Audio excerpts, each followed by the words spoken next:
A rise in sextortion cases brings Okemos school administrators, parents, and the FBI together tonight to talk about online safety. It's our top story tonight at 11. Thanks for joining us. I'm Sherry Jones. Siobhan has the night off.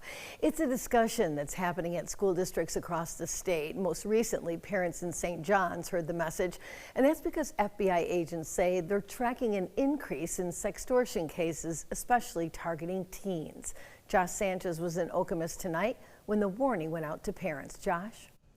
Sherry, the term sextortion comes from crimes where a criminal demands money or sexually explicit material from a victim, sometimes after pretending to be someone else. Federal investigators say the suspects are not always someone acting alone behind the screen. It could be sometimes something much more complex. It's teams of people, it's rooms of people, it's the same people that do romance scams and things like that.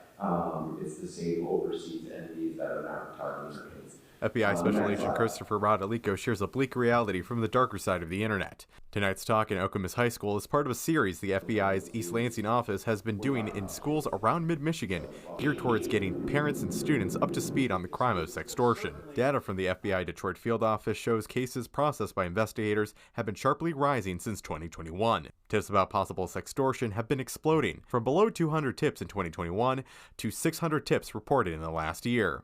Rodolico believes it's criminals looking for an easier payday. As opposed to trying to get $40,000 or $50,000 from an elderly person from their retirement to unlock some other wealth, $500 at a clip from our children has basically become a more efficient scam for them. For bad actors, the gain is not always money. In January, a 21-year-old Florida man was in federal court, charged with exploitation of a minor and receipt of child pornography in a case involving a 13-year-old Clinton County girl he allegedly contacted via Snapchat. While the trend was a shock for some parents, others like Francisco Garcia say they have heard of this before. He agrees with Rodolico's suggestion that open dialogue with your kids is key.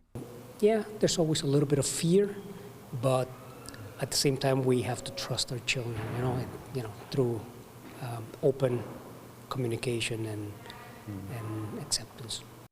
A Michigan State University researcher I've spoken with on this topic says another key to prevention is having age-appropriate talks about internet use and body safety with your kid to help build trust and understanding. Sherry?